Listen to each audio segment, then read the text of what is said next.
The Alternative Digitalk. Real issues, real talk.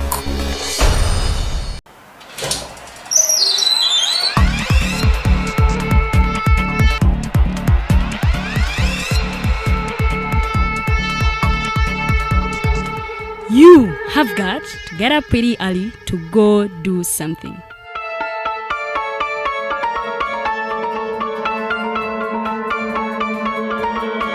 We are the Alternative Digitalk.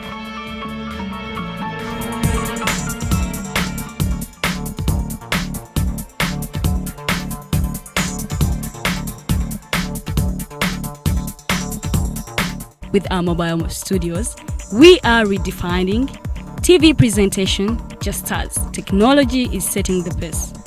We are blending our approach with fresh, perspectively designed breakfast show, The Mighty Drive, informative and entertainment show, exclusive and live interviews. We President Museveni wadde juzi namulaba apima akawunga kilo 2 tasobola kalya nini bwaba alya kilo 5 oyannema okuliisa eggwanga ne bwe limundekera. Njagala kwebaza the Alternative Digitalk etuwadde kano ka Mighty Drive era n'abatuwuliriza bonna abali ku mikutu njagala basaba mugendo maaso n'okuwuliriza. All given to you just a click away on your phone, tablet, laptop and smart TVs as we are streaming live on our social media platforms, on the road and on the go. We are the Alternative Digitalk.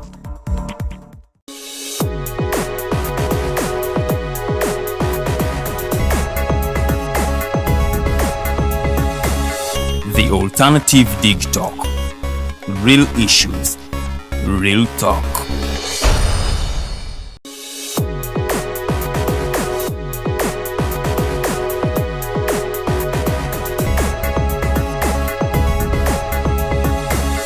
The Alternative Digitalk. Real issues, real talk.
Sorry about that. But then nchabaniriza ku mukutu ogwa Digitalk TV.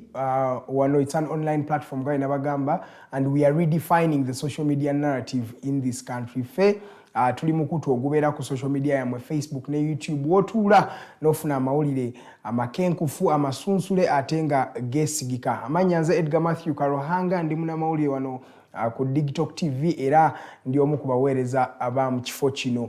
Ennaku z'omwezi nga mbagambye zile ennaku z'omwezi 19 omwezi gwa Kasambula omwaka 2022 wetwogeranga ebigenda mu maaso mu ggwanga ne wabweru w'eggwanga bingi nnyo. Sri Lanka yafunye president omupya naye tewannabeerawo nkyukakyuka lino eggwanga ligenze lidibaga mpola mpola. Then mawulire amalala ekagadi eyo waliyo ebyabaddewo omukuumi n'akuba munne essasi eryamujje mu bulamu bw'ensi era mawulire amalala tulina poliisi byevuddeyo n'ennyonnyola ku mwami James Kakooza eyali LC1 w'Ekamocha eyattibwa wiiki eyo ewedde bamukuba akatayimba mutwe ne twebuuza kiki ekigenda mu maaso mu ggwanga ate lwaki violence yeeyongedde. Olunaku lwa leero tugenda kuba twegattibwako omusajja gwe bayita Habib Buwembo abamumanyi musajja ono akola kye bayita activism oba he is an activist. So Habib Buwembo is going to be joining us right here at the Mighty Drive. Tugenda kuba twogeramu ku nsonga ezikwata ku activists nga twebuuza what is the future of activism in this country. That is the question we're going to be asking ourselves today. What is the future of activists and activism in Uganda, in a country that is really not that kind of country where activism is really accepted, where protests are dubbed criminal and many people are arrested, many are detained without trial, and even up to now many activists are still incarcerated in the various prisons around the country. So today, that is the particular topic we're going to be looking at. We are looking at the future of activists and activism in Uganda. In that regard, we have Habib Buwembo. He will be joining me here. And Farida Bikobere is returning right here on the Mighty Drive. She will be joining me as well in a few minutes from now. Now, for you who has just joined us today, the Alternative Digitalk TV is an online platform that serves you at the comfort of the palm of your hand. So you can just sit on your mobile phone, on your tablet, on your computer, on your TV, on your smart TV or anything, and we shall be able to serve you in real time. Now, in case you want to get back to us, feel free to log on to our social media platforms at The Alternative Uganda, where we are streaming live, as well as at Digitalk TV, that is on Facebook, Twitter. Just send in those comments, send in those regards in case you have a birthday of any individual that you would like us to, wish them or celebrate with them. Feel free to send us their name, send us their photo if you want to, and we shall be able to celebrate them today on the 19th of July 2022. Now, in studios today, I have the gentleman Rogers, who is the one on camera. Thank you so much. Teddy Tenjo Nabukera, Jeremiah Muchibi, and Arnold Mukose Anthony. Those are the people in the production crew today. Because without them, we cannot also be here. So there are people who make us who we are today. They are the people who are behind the success of Digitalk TV. So in case you want to also advertise with us, feel free. Just call the programs director at this institution or this place, Mr. Arnold Mokose Anthony. His number is 0701 800212. Noti musanvu, noti emu, munana noti bili emu bili. Call Arnold and he will be able to help you. And in case you want to advertise with your event, photography, be able to give you and to serve you in any capacity we can. Now, musikilize ngendeko mawuli agagenda maaso mu ggwanga ne wabweru w'eggwanga. Tutandikireko wali mu Kagadi District. Kagadi District, omwami gwe bayita Dickens Agok wa security oba bano bemutera owuli abakuuma bizimbe ne banks. Olunaku lw'eggulo yavudde mu mbeera n'akuba mukozi munne Barbara Chiza inamukuba essasi. Barbara Chiza naye abadde mukozi wali mu SGA security company. Olunaku lw'eggulo badde bakuumanga Stanbic Bank wali mu Kagadi District. So tetumanyi ntabwe yavudde ku ki, naye omwami Dickens ono yavudde mu mbeera n'akuba omukyala gwakola naye Barbara namukuba amasasi agamujje mu bulamu bw'ensi. Olunaku lw'eggulo poliisi yabuukiddewo mangu nesobola okubanga egezaako okubanga ekwata omwami ono Dickens n'emuggalira ne batandika okubanga banoonyereza ku kiki ekyaleetedde omwami ono Dickens Agok okubanga akuba omukyala Barbara Kiza amasasi agamujje mu bulamu bw'ensi. Ebyo byebifaananyi byolaba olunaku lw'eggulo wali mu Kagadi District, era ensasagge eno we yabadde ku Stanbic Bank bakubidde omukyala bambi Barbara Kiza n'abanga ava mu bulamu bw'ensi. Badde bakolanga bonna n'omwami Dickens Agok, naye kyonna ekyabatabudde Mukama yamanyi, naye omukyala bamukubye amasasi agamujje mu bulamu bw'ensi. Ndowooza bannange abakuuma ddembe, abakwata mundu atweddeko kubanga obulamu bw'abantu nabwo bulina okubanga bussibwamu nnyo ekitiibwa. Nze nabagamba wano, we have to realize the sanctity of life, omuwendo gw'obulamu bw'omuntu. Obulamu bw'omuntu tebugulwa yadde ensimbi, tebulina kyebugulwa. Katonda yekka yabutwala, ate ndowooza Katonda yekka yalina okuba n'amaanyi agasobola okubanga gabutwala obanga gabutujjako. So in that regard, buli mukwata mundu, let's keep being disciplined and try to know that the world does not revolve around us. No nga tuvuddeko awo, bannange ebbeeyi y'ebintu ebizimbisibwa oba ebintu ebizimba mu ggwanga naye yeeyongedde okubanga yeekanama Bahima Cement juka bano bakola ebintu ebyenjawulo omuli cement omuli emitayimbwa omuli ebintu bya building materials ezenjawulo naye ku katale kati ebintu byeyongedde ebbeeyi mataffaali ga bbeeyi cement wa bbeeyi emitayimbwa gya bbeeyi so abantu abamu badde beebuuza naye kiki bannange ekigenda mu maaso mu ggwanga naye iriizwaliriizwe twogeranga bbeeyi ya cement n'ebintu ebizimbisibwa yeeyongeredde ddala nno kati gwe abadde ayagala okuba nga weetegeka okuzimba olina kwesiba 5 kuba 2 tezijja kukumala mu ngeri eyo ebbeeyi y'ebintu yeekanamye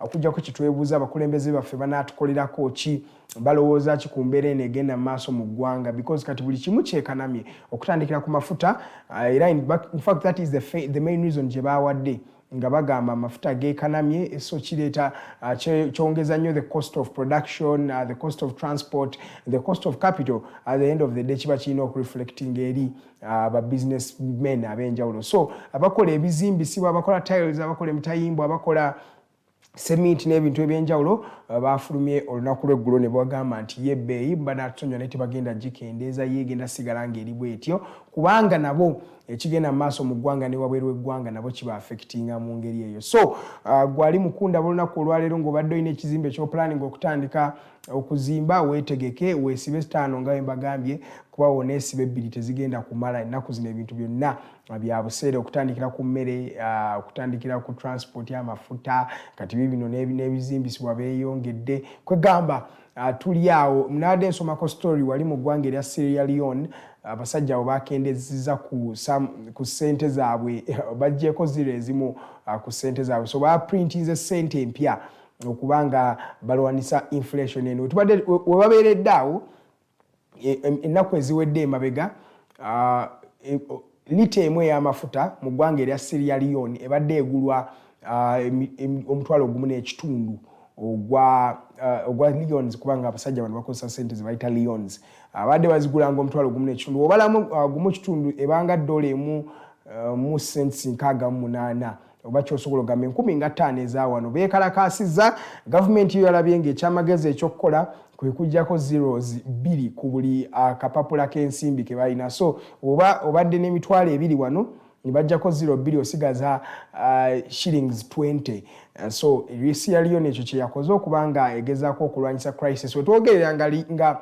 lita y'amafuta mu ggwanga lino erya West Africa era Sierra Leone egendera mitwalo ndoozi 2,200 egya Leone z'abali ziringa dola nga 2 ekyo kye kyabaleetedde okubanga beekanama dola 2.6 n'eŋŋamba bano abali mu kwekalakaasa weebati ate we banaatuuka wano kubafa agaffe gamanyi n'okulinnya ne gayingirako ku mutwalo oluusi kati gali mu 6 7 naye Uganda yo ekwewuunyisa esigala egenda nga it's business as usual teri afaayo abavuga emmotoka nga bazivuga abasula enjala nga nabo bagisula eyo ly'eggwanga lino lyetubeeramu eggwanga erya Uganda so mu ngeri eyo ebbeeyi y'ebintu yo yeeyongedde mu buli kanyomero k'ensi era oluusi tosobola kubanga okiteeka wano mu Uganda yokka olina okubanga okiteeka mu bantu ab'enjawulo so mu ngeri eyo Sierra Leone wetwogerera nga byebyo bigenda mu maaso nawo ebbeeyi y'ebintu by'amaanyi in fact si mu Sierra Leone yokka eggwanga mu nsi yonna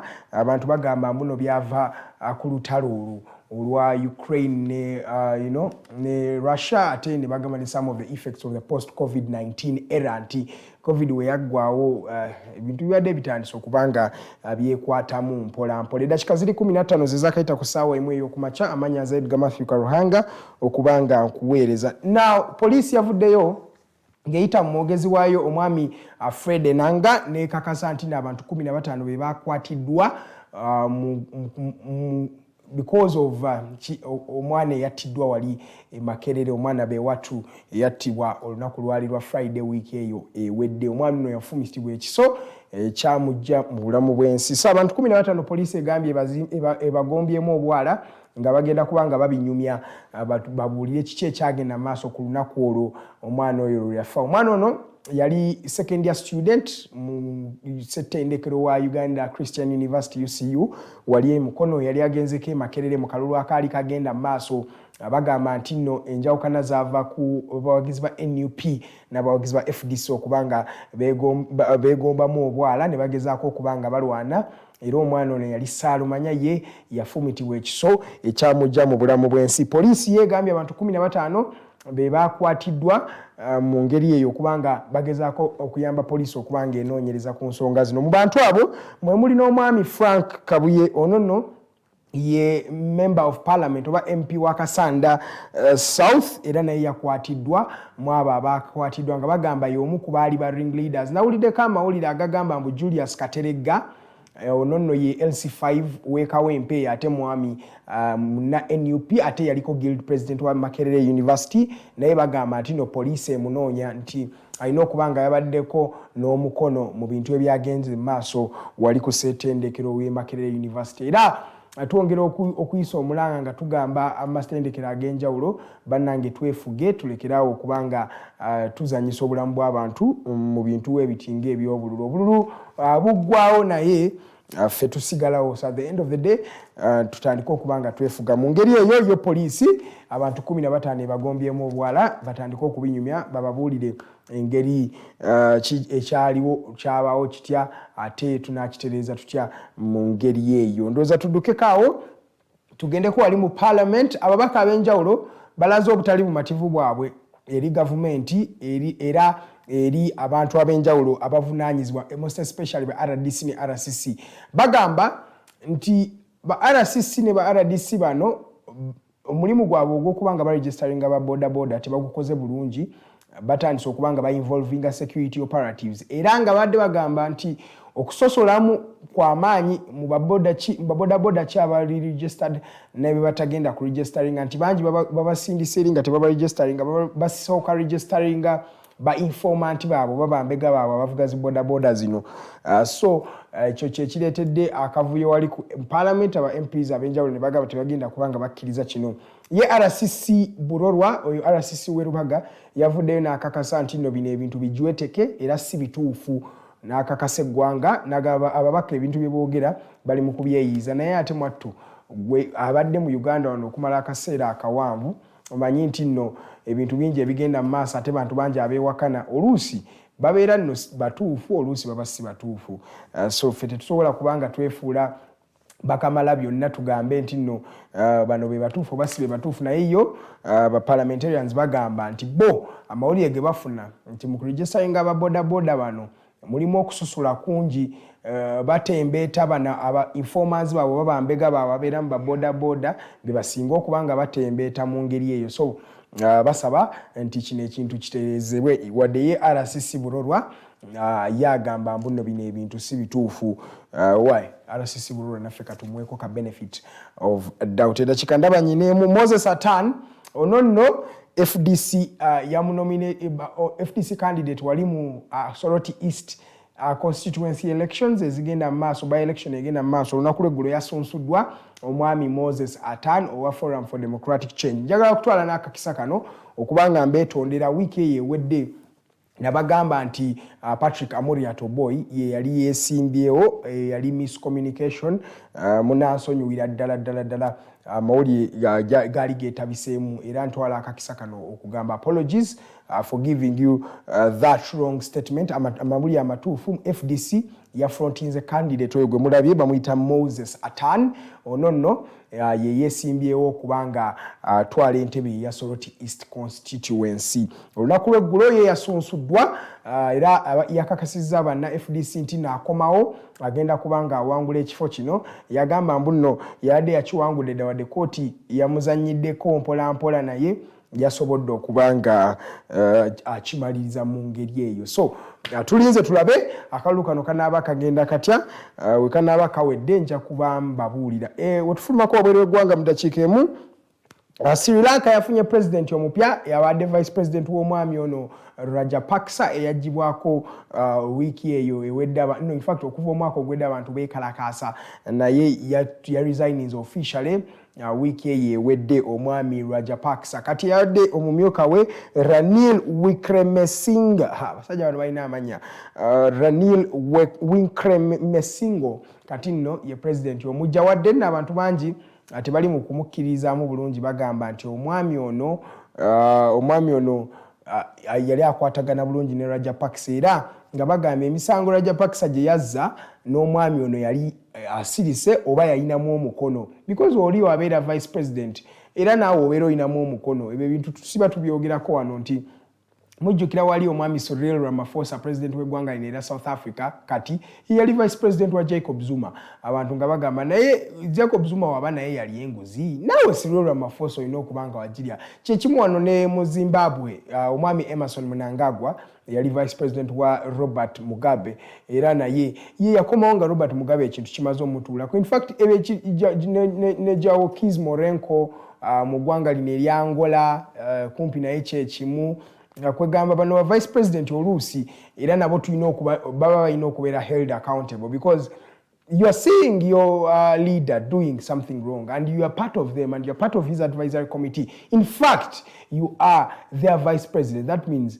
you as well need to answer some of these questions. So, era abasajja bali aba Sri Lanka kye bagambye wadde otogera nga Rajapaksa alabika yaddukidde mu ggwanga erya Maldives naye nawo nawulidde nti Maldives yadde yeekalakaasa alina okubanga nayo alina obanga yavuddeyo wetwogerera kati nga maliriza bannange twekomeko the increasing violence egenda maaso mu ggwanga violence y'amaanyi nnyo violence y'amaanyi nnyo so bannange twekomeko simanyi oba bwavu bwe bungi oba empisa ze zisaanuuse mu bavubuka ne mu bantu tetumanyi because kati abantu bettanga ki lunaku terunaku luziba n'otawulira nti waliwo gwe basse nga bwe mbasookedde wano ne bagamba nti omwami James Kakooza olwono LC1 Wekamwocha yakubiddwa akatayimbwa ku mutwe tetumanyi oba kaade katayimbwa naye waliwo kye baamukubye ku mutwe ekyamujje mu bulamu bw'ensi eno abasajja baamukubye baamukedde ku maca bino byafuluma ng'agenda akola ka morning jog oba kibayita ddwiro omwami ono bamusangidde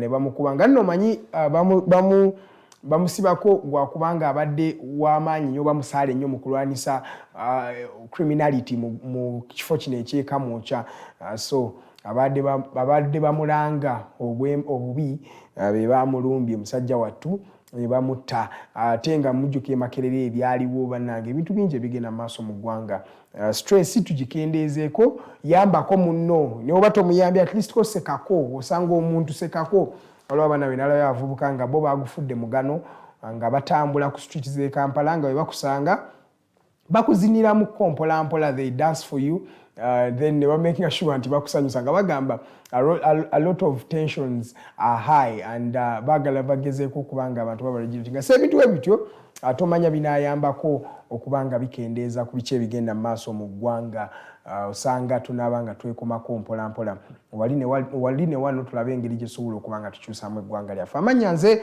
Edgar Matthew Karuhanga ziri 24 ze zaakayita ku ssaawa emu ey'okumakya mukyali ku program The Mighty Drive ngenda kuba mpumulamu katono wenkomawo Farida Bikobera agenda kunneegattako Habib Buwembo naye ajja kuba nneegattako tutandika emboozi paka ziri essaawa 3 ez'okumakya nze Edgar Matthew Karuhanga let's go for a short commercial break we shall be right back.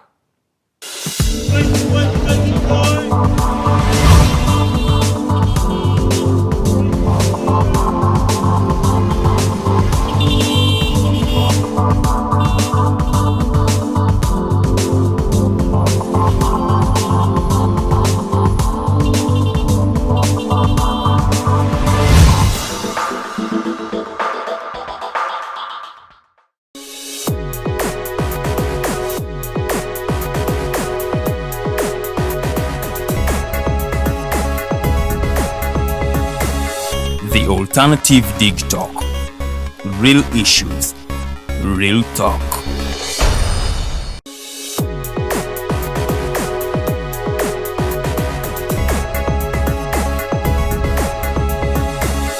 The Alternative Digitalk.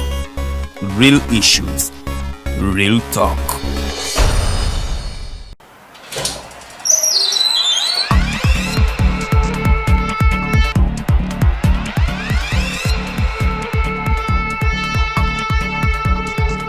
You have got to get up pretty early to go do something.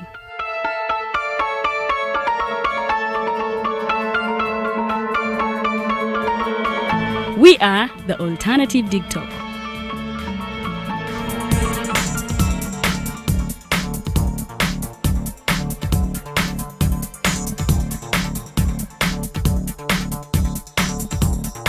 With our mobile studios, We are redefining TV presentation just as technology is setting the pace.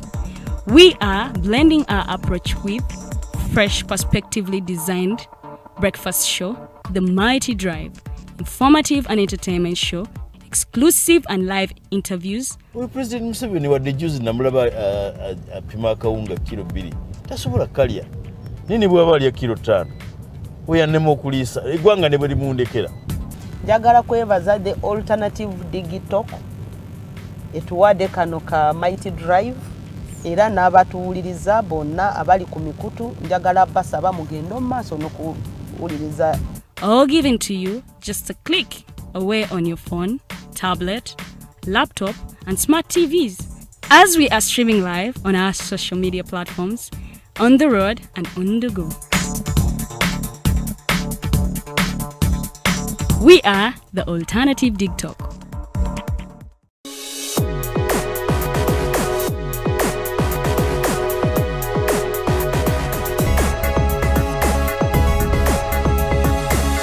The alternative Digitalk. Real issues, real talk.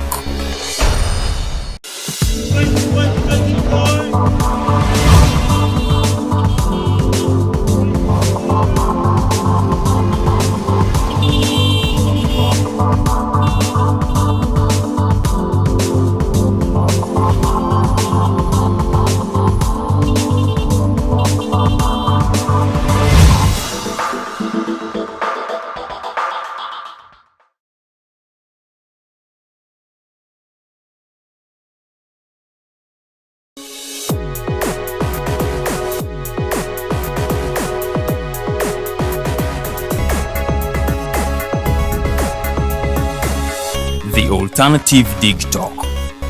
Real issues, real talk.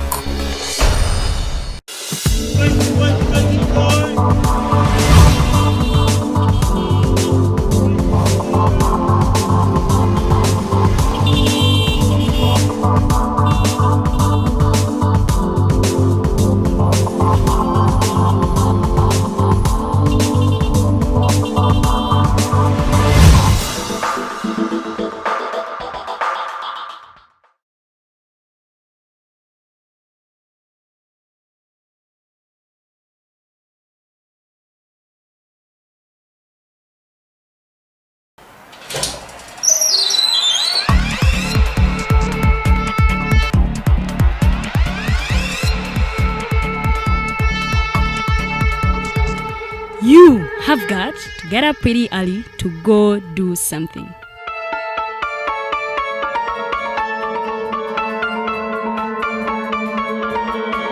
We are the alternative Digitalk.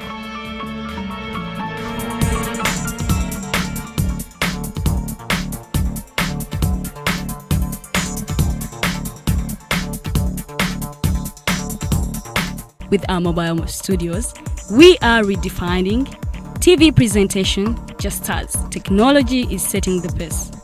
We are blending our approach with fresh, perspectively designed breakfast show, The Mighty Drive, informative and entertainment show, exclusive and live interviews. We President Museveni wadde juzi namulaba apima akawunga kilo 2 tasobola kalya nini bwaba alya kilo 5 weyannema okuliisa eggwanga ne bwe limundekera. Njagala kwebaza the alternative Digitalk etuwadde kano ka Mighty Drive era n'abatuwuliriza bonna abali ku mikutu njagala basaba mugendo mu maaso n'okuwuliriza. All given to you just a click away on your phone, tablet, laptop, and smart TVs. As we are streaming live on our social media platforms, on the road and on the go. We are the alternative Digitalk.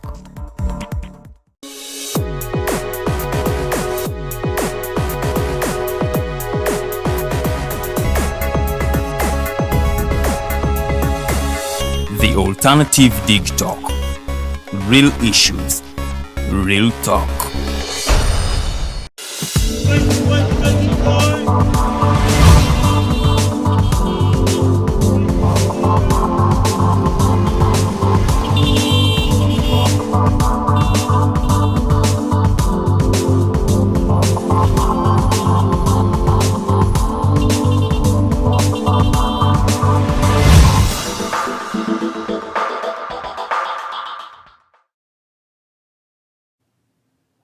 Yes, 32 minutes past the top of the hour. My name is Edgar Matthew Karuhanga. Mbaniriza nnyo kuva mu kuwummula kumwoko. Nga bwe nabasuubiza ndese omwami Habib Buwembo. Yes, he's a human rights activist, a political activist, and of course a gentleman who has not been seen these days because of some reasons. Ajja kuba tunyonnyola nsonga kyezo. Farida Bikobera abadde alina okuba nga neegasseeko ssaawa zino naye unfortunately tasobodde kuba nga atwegattako naye nonetheless tugenda kuba nga tunyumyamu emboozi n'omwami ono Habib Buwembo paka ku ssaawa ziri 3. Oba oyagala kutwegattako wano mu studios ojja tukubirako essimu mu maaso awo in the second hour. Enamba zijja kuba zirunning on your screen. Oba osobola okuba nga osindika messages awo ku Facebook page yaffe at the Alternative Uganda kwe tuli ne at Digitalk TV. Wona sindikayo comments ne messages zo ngenda kuba nga ngendayo nga nzikusomera mpola mpola. Gwe yakatwegattako olunaku lwaleero lwa 2 naku z'omwezi 19 omwezi gwa Kasambulo ba July omwaka 2022. Leero tugenda kuba nga twogera the future of activism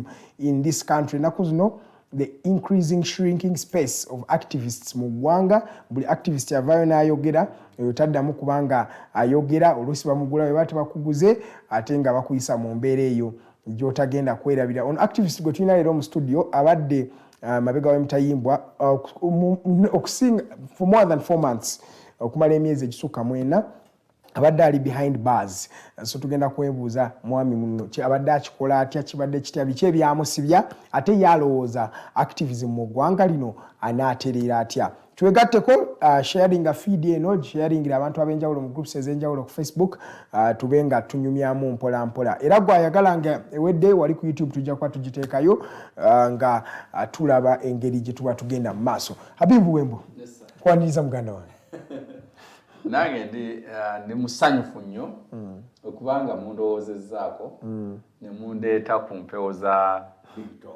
Era sinakomadde okujja wano naku nnyingi mabega naye wootabadde naffe wano waliwo ebibadde biriwo naffe twamala emyezi 4 tubadde tetukola wano ku Digitalk TV. In fact nali Luzira mu Maxon Bay ne bangamba abasajja bo babaleeta babayodde boddatega naye Katonda mulungi mwe temwatuuka Luzira saabalaba waliyo abaatuukayo ladde si ffenna ekyayamba waliyo abaatuukayo embeera gye tuwangaaliramu eyo kizibu okyewala tosobola kumanya ddiru omenye etteeka neddiru otalimenye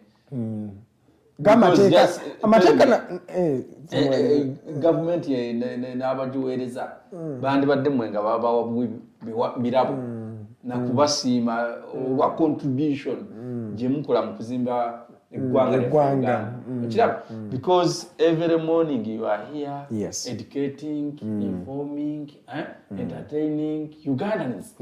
Then bandibadde nga bafuba okulaba butya bwe basobola okwongeramu amaanyi Digitalk eve ku level gyeriko egende ku level endala n'ate bayigge ne batwala akatono kemba muyina naye gwe thing tukomyewo. Habib, gwe obadde oli otya ennaku zino? Buwembo Habib ennaku 14 abadde Luzira Maxon Bay. Buwembo Habib ekimutwaza Luzira ne kusaaya leero naye tanakimanya obanga zaali ennaku z'omwezi 24 lubankima ewange budde bwali bwakumakya ssaawa 3:30.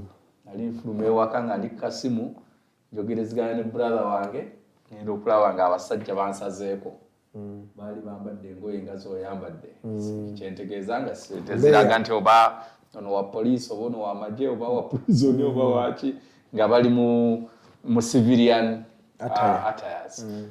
Then ne bansalako they were a phone number ngenda okulaba omu ng'alumiriza yes this is the man I know him is Buwembo Habib. Nembuuza what's wrong with Buwembo Habib? Then omulala kyava agamba you are under arrest. Nemugamba under arrest over what? Kyava agamba Habib be cool, don't hesitate arrest, cooperate with us, if you don't you'll go the Kakweza way. Ng'omuntu yali amanyi Kakweza ne bye yali ayiseemu nagenda okulira nga n'amagulu gabuze nga sikyewulirawo. Ne baŋŋamba hand over all the gadgets you are having. Nalina ensawo ng'eri mu laptop nga nina essimu 2 nenziwaayo laptop ne baginzijako then mu kaseera katono nkyawulira ekigambo kiri kikyanvugira mu matu kakwenza we ndowooza nebuuza abakwata kakwenza oba be bano bennyini oba babeefaanalizaako nga sikitegeera ngenda okulaba emabega ttiimu y'amagye ne poliisi abayitirivu poliisi bano abali mu byambalo bino oba be bayita ebibombola ebya ebibombola babeera mu operations. Yes, balina amagye bajja badduka ng'abali ku mucaka nga badduka badda gye tuli. Kati ekigambo kiri kye baali baŋŋambye ekyakakwenza we nenzijukira statement y'akakwenza ng'agamba nti kubamutulugunya baali bannamagye kati ndaba bannamagye bajja ate omusajja yakakiŋŋamba nembeera netowaza nembeera hambo nnyo gye bali nembaga bakama bange nga ndi mukwegayirira bano abana banzijewo maybe nga bali tebanatujja nzikiriza mwagala gyemukola ki gyemwagala mu ddakiika wetwogerera nga bamaze okutusalako bali abamagye ne poliisi bamaze okutusalako ne bano kati babasaliddemu abali muleeya then wayita eddakiika ng'emu nga waze patrol 3 ne double cabin n'akamotoka akatono ka Hyundai zisalako then magye ne gankwata ne poliisi ne bansindika mu double cabin nembuuza waliwo yali atudde mu double cabin ng'ali muleeya nemubuuza ndi safe nenyamba nti oli safe ebbanga ly'onaamala nga okoleganye bulungi naffe bw'onaakolagana naffe oli safe oba tokolaganye naffe nenge enkolegana gye nnina okukoleganamu nayo nabo nayo nga sikola ki sigitegeera nembeera humbled ne bansaako empingo mu double cabin then patrol emu nekulembera double cabin neddako Hyundai neddako double cabin patrol endala 2 nezivaako emabega ebyo byonna bikolebwa around my home. Your family is saying? The family, the wife had left with the kids yali abatutte ku ssomero so the neighbors witnessed that incident era bonna basigala nga beewuunya nga tebategeera kigenda mu maaso because wensula ebusega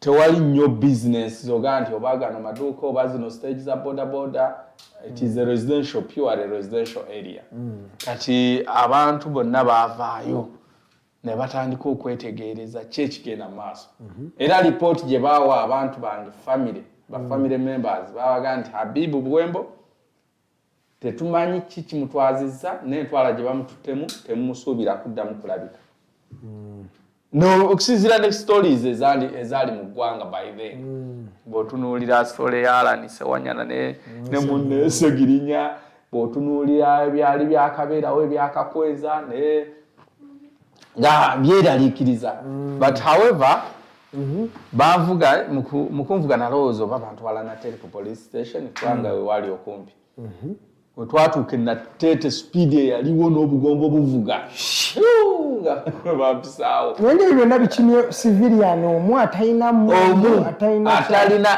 hambaza yamu Buwembo nga bw'omumanyi gwoleetedde abasajja 100 abali mu byambalo by'amagye poliisi abali mu civilian then amafuta emmotoka 5 bonna bazze kufuna ki naye nga bw'onoonyereza Habibu kikye bamuvunaana ne ku ssaawa ya leero tebasobola kikola ki kigamba kati bakuvuze bakuyisize Nateete bantisize Nateete n'endowooza oba bantwala Kibuye ku police station ngenda okulaba nga n'Ekibuye tuyiseewo naye nga ndowooza bantwala ku CPS ngenda okulaba tutuuse mu okutawaawo basaze mu busaze nengamba kati sikyamanyi gye ndaga nendowooza oba kati bantwala mu facility ki speed nga mpitirivu kubanga balina eggula ekkubo ne bwe tusanga for example twatuuka Nateete waliwo ekkubo liri divided one way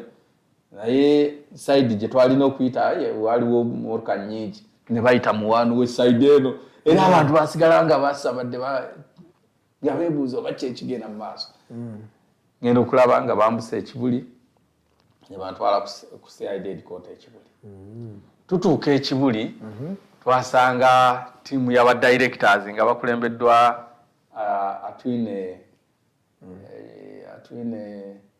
oyo mwogezi wa CID headquarters twine Charles twine something of that kind then nagamba Honorable Buwembo Habibu, tusayusa okulaba, you're most welcome. Ngamba, how I've been brought. Does not make me feel welcome. Feel welcome. No, feel free. You are safe. Yes, sir. Let me hope that I'm safe as you are saying. But how I've been brought, I don't feel that I'm safe. Yes, sir. Nangamba, no, vintu bya mubimanyi. Ofachine namba 3. Mumubuuza namba 3 yangamba speaker wa parliament tuli mu ggwanga eririmu namba waliwo yali yeeyita namba 4 namba 4 yabaaki bale mukulu n'omantu muyimbize tubuulireko namba 4 yabaaki namba 4 teeka packing order yamukuba kati yali mu namba 7 waliwo n'omulala yalina enamba ye nga ava saidi zeyo mu lwezululu kibazanga omulaba wano ng'awolo malinga endogo today you are in numbers tomorrow yes so ofachine namba 3 mubuuza namba 3 yani speaker w'eggwanga koze speaker nga mulwadde by then olanya yali ali mu ggwanga nga bamututemu. That was before he had passed on. Yes, he passed on when I was in prison, detention. Yes. Okay. Unfortunately, number 3. Yes, sir. Because number 3 speaker. Because speaker. Kusinzira kimanyi ali mutwaliro. Kati mwagaza kimusajja wattu. Anitah Among. Mugamba no, this is atali member of parliament mu house. Which business do I have with Anitah Among? Kati kyava ngamba, do you know how many times Anitah Among has called our boss, the IGP, calling for your arrest? Mugamba, arrest over what? That you are threatening her. How? Kati ne bajjayo obutambi awo, balina laptop amasimu, bajjayo obutambi batandise obuzannya, ne bambuuza ono mmanyi, ne mbagamba mmanyi. Yani ndikoze yenze. Kati previously 2 days back nali like 3 because nalina press conference ku Lwokutaano bankwata Lwakuna kati nga nalina tuza press conference byali bitambula mu ggwanga. You recall after Kakweza's torture then it developed a debate about the torture that was happening in the country. In the country, yes. Then eventually even Parliament had to discuss about the same. And then the Deputy Speaker made a comment that in the country Uganda there is no torture. But what we are having are just masqueraders of torture. And she cited an example of Zake. When she said Zake one of our own here masqueraded. But he was able to play football and score and win a medal. Yeah, the statement, how she put it, she was like, one of our own here even won a court case, a torture case. But soon after, we have seen him in Rwanda playing football, even participated in a running race and won a medal. So, to her, she was like, mu Uganda temuli kutugunya abantu. Tuzijjukira statement. Yes. Kati mu press conference concern yaffe sali omunzeka. Yes, sir. We were a number of activists from Rubaga Social Justice Center. Then nga tuli wamu n'aba Uganda concerned citizens in Uganda. Press yali joint. Statement yaffe yali clear nga tujjeyo list y'abantu abazze batokyalingibwa. To begin with, kwaliko Dr. Kiza Besigye era nga tu documenting scenario ya round about Yemulago ujukira 2011 yes I Gilbert Bwana bayabulira yes bwe yamufuira spray maso up to now Dr. Besigye taswa kutunula mu light for 3 hours for 3 minutes era ogeno kula maso nga gavamu ki amaziga so Dr. Besigye ali omukubo netulaga Kakweza netulaga Masereka you remember no coordinator goba tulugunya netujayo documentary ya mayor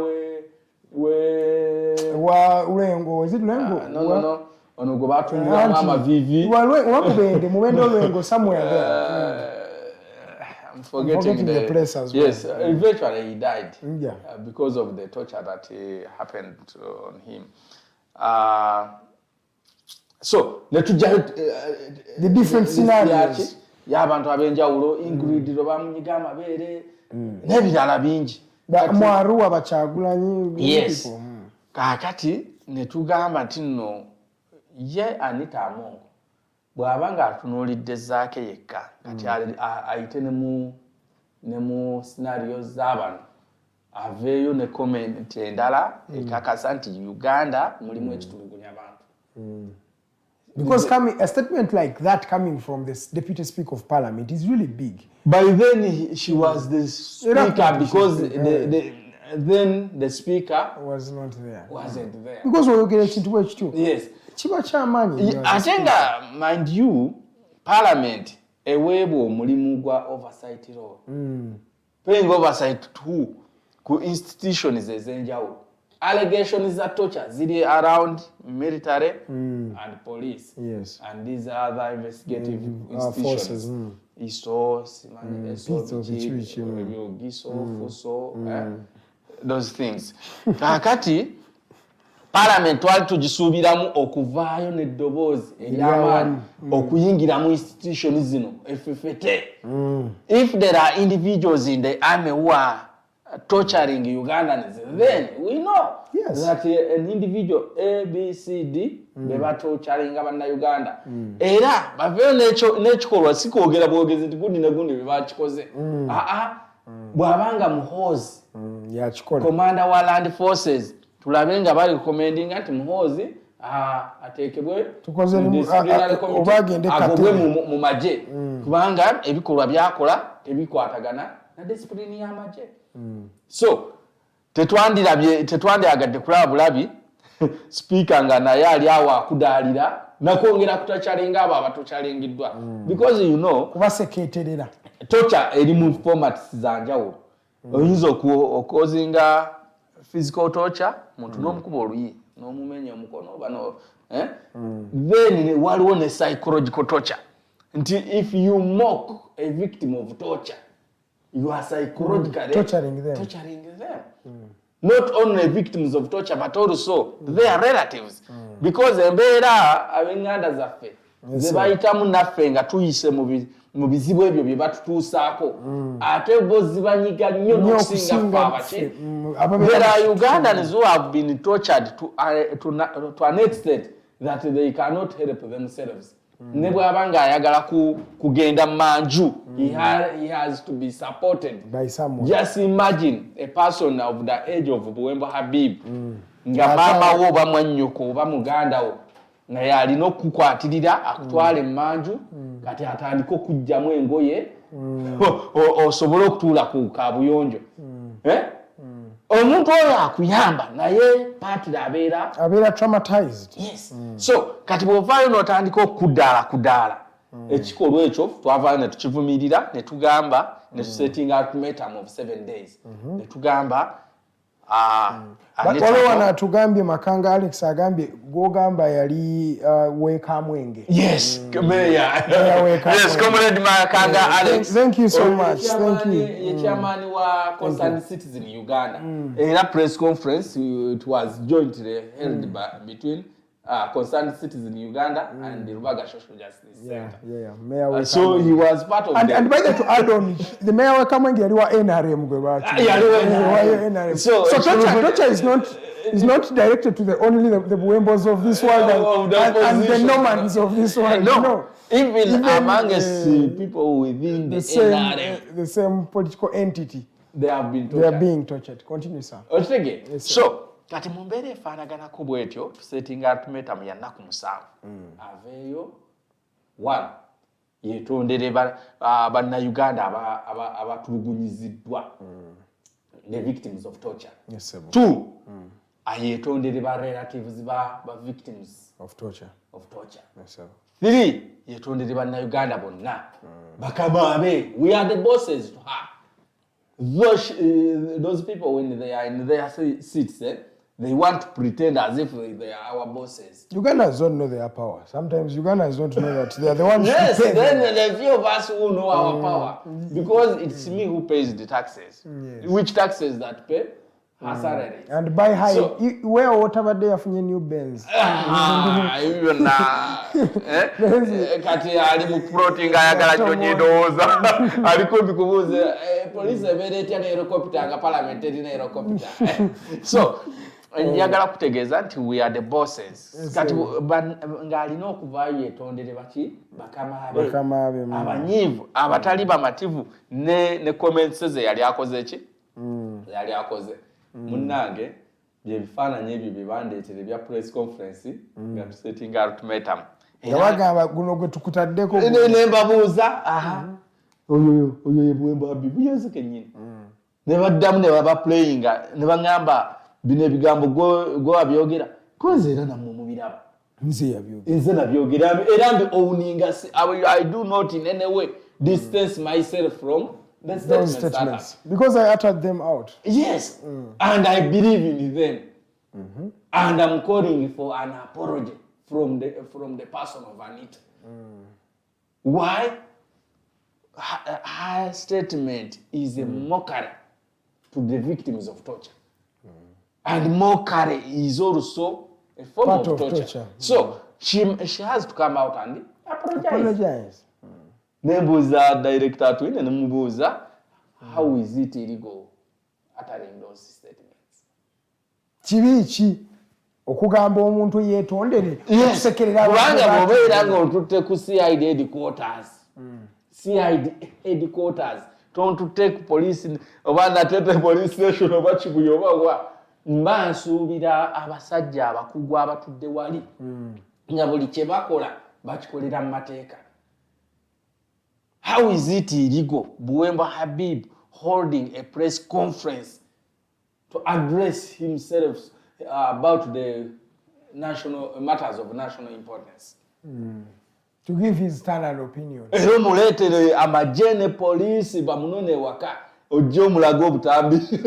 Obwazanyibwa media station is almost zonna.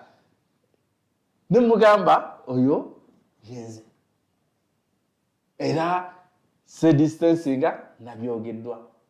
Era tuli ku countdown. It was a Thursday press conference yali ebadde ku Lwokutaano nga wabulayo ennaku 2 ennaku 7 zikoleki ziggweko. So for him he was like najjayo ka video akalala.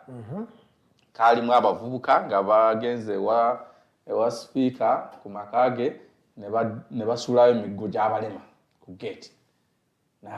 Nabagambuza, do you know this team? Nembagamba, I don't know them. Nebajjayo some of the faces was zooming. Nambuza, do you know this person? Nebagamba, I don't know him. Nebagamba, do you know when they attacked the home of the speaker? Omanyi bwe tutuuza press conference, I don't know whether baye yabaleetera nabo okuzuukuka oba nabo baali bateeseteese. Nabo bavaayo ne bagenda mu bantu abaali batulugunyiziddwa nga batambulira ku miggo. Ne baleeta emiggo ng'obujulizi obulaga oli nti obana abantu bachunyizibwa. Yes, abantu batulugunyizibwa abamu balina ku miggo ne bagimukasukira ewaka. Ne bajjayo ka video akalala nga kaliko embizi eyali esiize red ku mimwa ne white ne yellow ne bangamba yasuulibwa ku Palament ne bangamba do you know the team that carried on this operation? Nembaga, I don't know the team. Have you followed this action? Nembaga, yes, I've been following and reading even in the media. Omanya abaana abo abakola activity eyo era singa mbalabako nandi bawadde ekirabo paintinga bulungi akabize nga kaliko red ne bakola interpretation that red color was representing the red lipstick that she wears on her lips when she's to preside over the Parliament. Then the white color yali representing chiwigi kyakola ki kyayambalanga akubiriza Parliament. Kati yellow color nge representing kibiina kyakola ki kyayimiridde mu ekyenarem. So ne balyoka bamu painting like a beautiful pig. Yes, ne bagamba how you are conducting yourself is more or less of how a pig also conducts itself. All right, let's stop there for a minute, ladies and gentlemen. Yes, akoko nyini ngatona genda mukalango njagala ombuulire embizi eno omululu gw'erina omulugube bw'eba erya terowooza ku lwanca terowooza na ku bagiriraanye mu mbeera gye tulimu bw'owulira omuntu ng'asaba biliyoni agulibwe emmotoka ayongereze ku mmotoka z'alina omudistansinga n'akantu ako. Ebyo bigambo bya Buwembo Habib, si bigambo bya Digitalk TV, ate bigambo byenga yo omuntu mwebale abali mu kutulaba na message nyingi waneza kayingirawo nja kuba nsoma nga tuvudde mu bubaka katugendeko mu bubaka we tukomawo tukyeyongera n'emboozi y'omwami Buwembo Habib ono nno political and human rights activists era abadde mu nkomyo kulwa ekintu ekyo okumala ennaku 14. Tugenda komawo naye paka sawa ziri 3. Let's go for a short commercial break.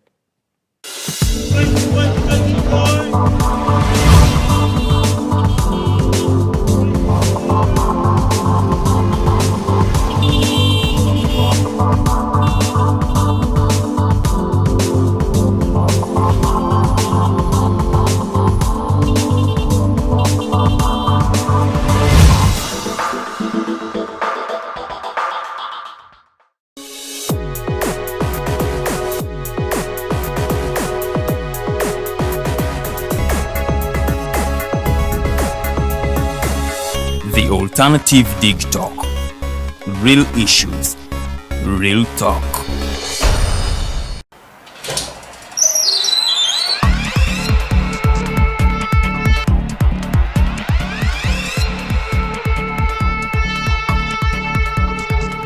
You have got to get up pretty early to go do something.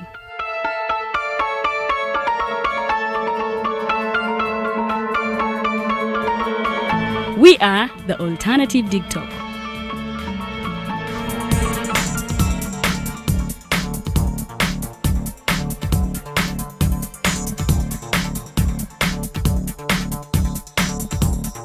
With our mobile studios, we are redefining TV presentation just as technology is setting the pace.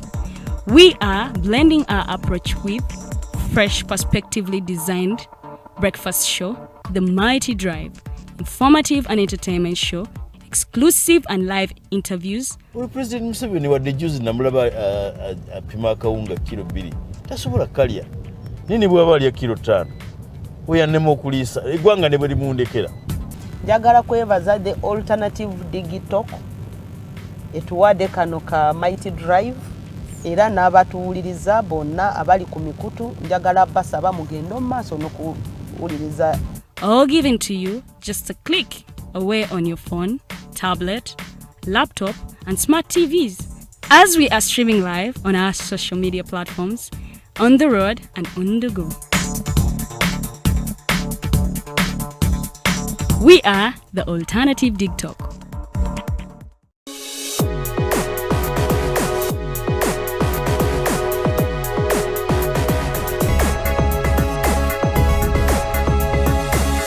The Alternative Digitalk. Real issues, real talk.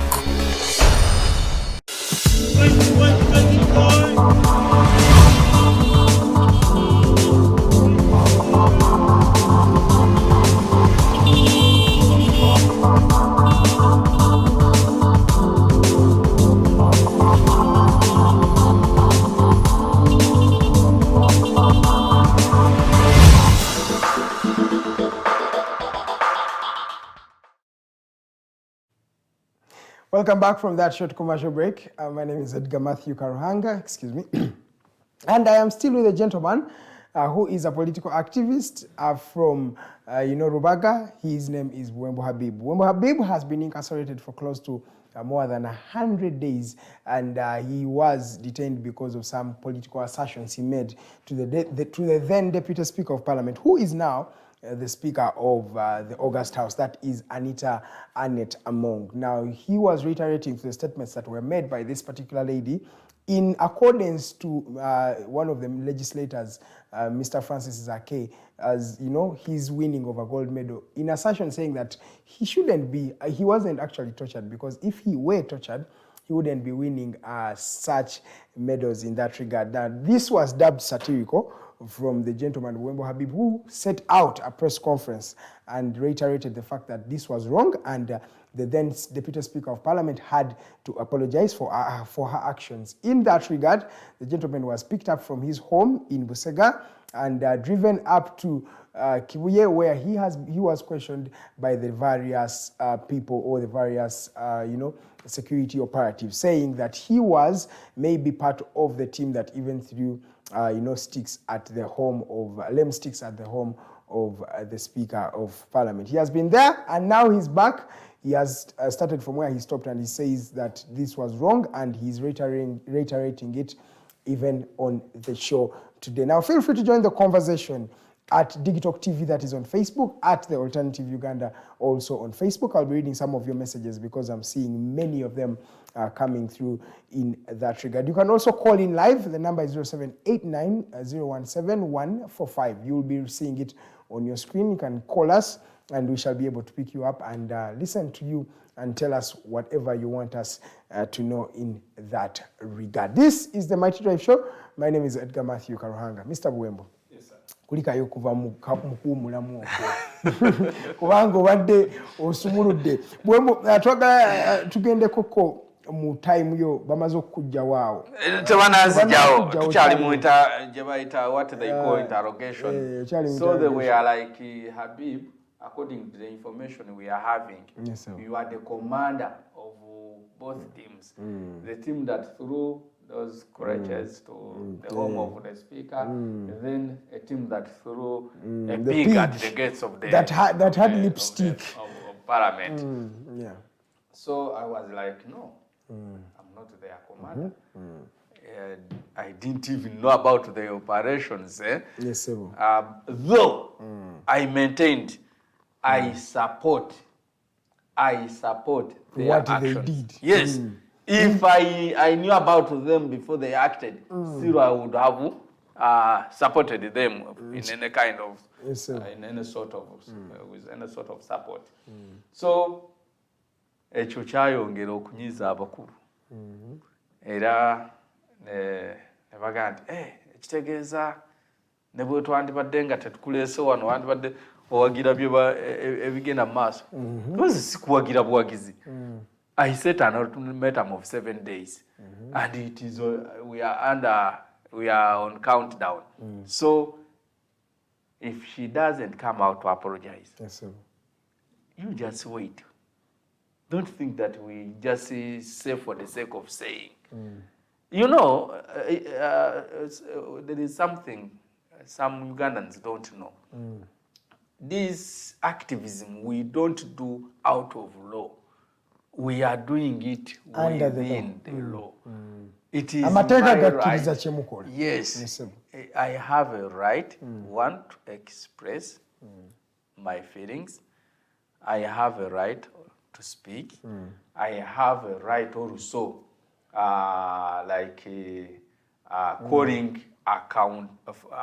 calling those officers in government accountable, calling them accountable. Yes. Like, if the Speaker is supposed to preside over the Parliament, the House of Parliament, and Parliament is also charged with the duty of oversight, that oversight role, I have to call for accountability from them. Yeah. Have they really played their mandate or not? Yes, sir. So if torture was happening in the country, and instead of you coming out to to stop it. You just come up like promoting it, also practicing it from the house itself, from that big seat of the speakership. Then we wouldn't just sit on and watch and wait for bigger stories to make headlines, mockery stories. Yes, sir. So immediately Atwine nakwata esimu nakubira IGP. Yes, Afande. We are with Habib. We have arrested him. Here is with us. And of course, we are seeing Musa awulira bingi naye nawuliranga responding, yes sir, yes sir. Never more instructions. Nangabat, get to the other room. Feel free. Relax. We are with you. Namugamba, but you remember the way you arrested me. None of my people have known that in your hands. What we left at my place of residence was a shock, and I don't know the reports people those who have witnessed my arrest that they are giving. Yes, sir. So I think I need to communicate to my people, at least my wife and my lawyers. So they were like, nah, it's your right, of course, but we will first do one thing for us. You unlock.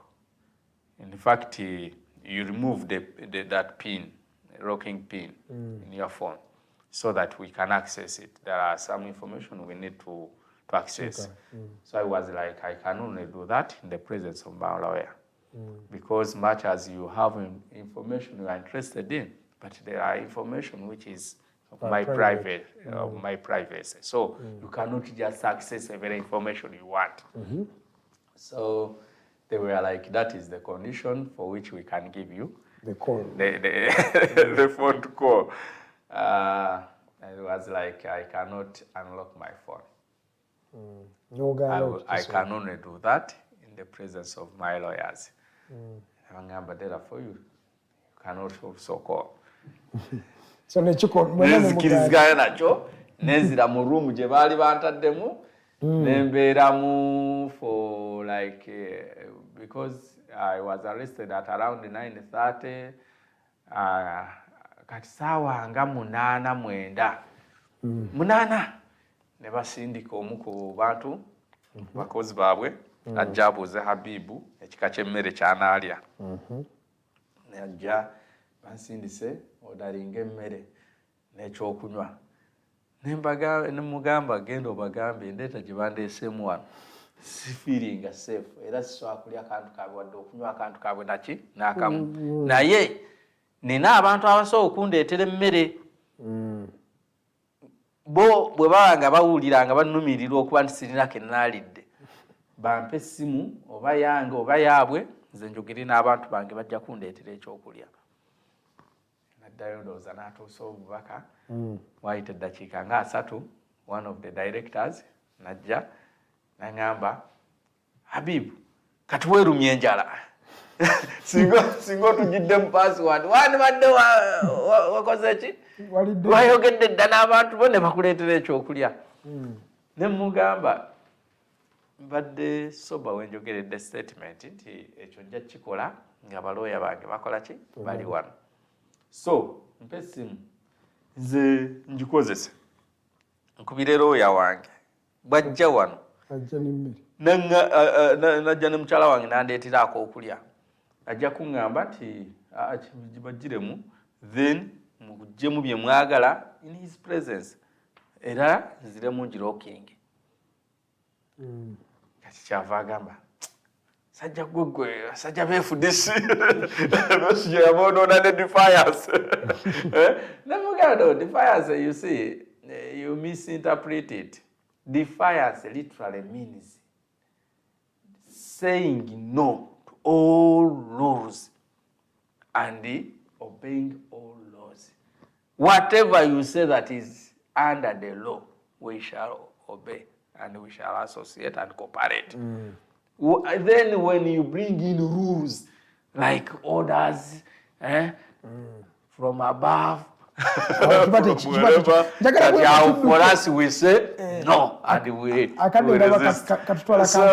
njagala tusooke tudduke bakusiba kati ovuddeyo otya? Okuvaayo kwange ne kati ovaawo gy'otayingidde. Banzijawo kuguni kusaya headquarter, bansuza ku Jinja Road, enkeera banzijawo, bantwala mu kooti. Oh, you were lucky to be taken to court. Yes, I was driven to court the following day. But how I was also taken to court has questions. It is like the side headquarters had already communicated to court, and they allocated the trial magistrate, and we found the magistrate ready with only one file, Buwembo's file.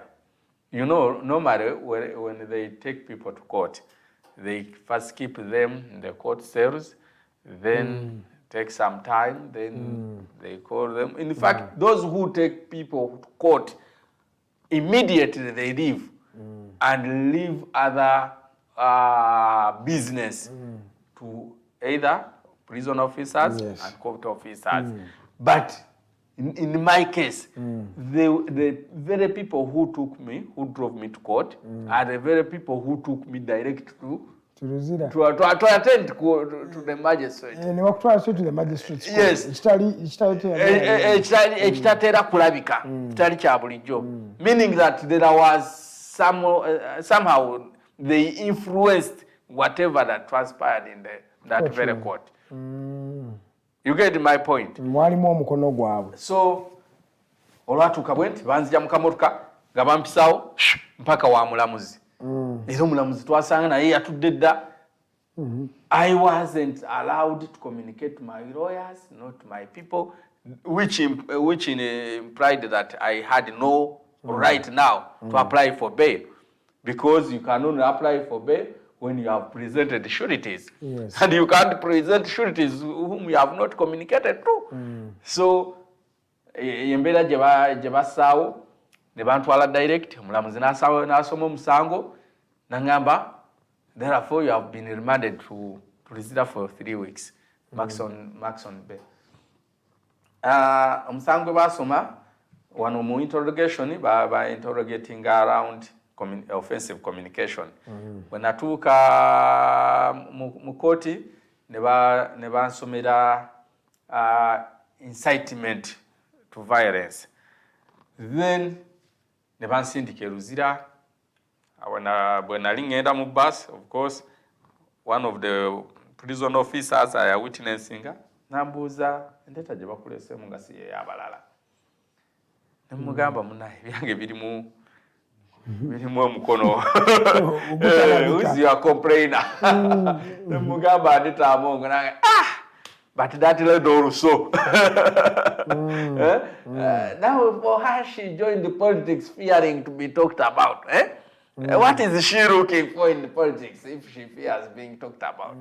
Nemubuuza, why do you have to say that? Nangamba, there are so many other people in the prison under when she's the complainer, kind of. So yes. Nemugamba, if you can help me, please, with a minute on your phone. I have not communicated to my people, and they don't know that I've been driven to Luzira. Nanyamba nampa kasimu nenjogera n'abantu bange. It was a Friday. Tuesday ne bancheckingako lawyer najja ne muwa instructions genda applying for production warrant so that we can apply for bail. Well, we yatuuka mu kooti, omulamuzi n'amugamba, no, you cannot apply for, we shall not grant it. A production warrant, you just wait for until after 3 weeks. When he comes back, you can apply for his bail. Lawyer naddamu na communicating nange, nategeeza ntipaganye tulinde weeks 3 nezibeerayo. Bwe najja nga nkomyewo, we applied for bail. Ne bagamba, state nagamba, the sureties I presented were mere friends and businessmen. and they couldn't compel a politician to report back to court. Mumateka should it bamusabye ba requirement kuba na valid identity card. It can be national ID, it can be passport, it can be driving permit. Bino bya LC introduction letter bichi, it is just a practice of court. It is not one of the requirements by the law. Amateka kugagala bena ne ID yango yimi. Yes, and not even an original. You present your original, but you leave a photocopy with court. So, bino bye basawo tukutene original yo ebyo nabiri bweru amateka. Etoze na baluwa ekwogera ko LC tojja ko yimirira ebyo nabiri bweru amateka. Kati mumbere fanagana ko bwetyo oli bwawe ensonga nti bano mikwano jo. Anyagera ndi mukwano gwa kitamanye data. Ngambuze. So zimu ku ground ze yawa objecting a bailo yange no mulamuzi te yatuwa ruling call na nsindikayo weeks 2 na agamba you will come for a ruling upon your bail application. Kati weeks 2 bwezagwako ne tukomawo omulamuzi te yaliwo. Ndabaddamu ne bansindika ne banzayo weeks 2. Kati weeks 2 bwezagwako ne tukomawo na dismissing a bail application. Agamba the application is dismissed on the grounds that the sureties who were presented before court are not substantive. They are mere friends who cannot compare a politician. So in Galinga government, you have to get fellow politicians to come and stand surety for you. But still, never to know the age. Who is that fellow politician who can come to stand for you, who is not a friend? Era ojako kwetaga a friend to Habib. Siwa kuli? Yes, sir. Kati ofuna otya final. Byonna byali byakudireyinga justice. Ne tuddayo. Kati abo baddamu ne badjaninga for 3 weeks. Ne tuddayo weeks 3. Nengamba baloya bakola application, bail application to the chief magistrate now. Ne ba applyinga, then chief magistrate na yendo zanayingira omuzannyo n'atatunyega mpaka nga weeks 3 ziweddeko bwe twadda nga tuzeko reportinga ne tusanga yawandiika ebbaluwa nga instructinga trial magistrate ono ya dismissinga bail nti abaddamu awulirize bail yaffe. Kati we twajja wa trial magistrate nagamba nti yes, I have received a communication from the chief magistrate and I'm here. I'm ready to hear your bail application. But it cannot happen today because the state is not present. State yaliwo ojjukira week ya Joan Kakezi simanyi wiki so bali mu ebyo kati state taliwo. Ne bakola adjournment again ya weeks meka 2 nezirayo bwe nadda weeks 2 nga ziweddeko kati state yaliwo nena agamba she cannot do an affidavit that reply affidavit of reply to my application because her IO was being deployed bintu bino ebyagoni ebyannamugongo ebyali bigenda maaso so she could not do anything without the input of her IO and she asked for a further remand, an extension of ne baddamu ne bansindika weeks endala 2 embeera eyo gye bajja bakuŋŋaanya ennaku ne ziwera ennaku 14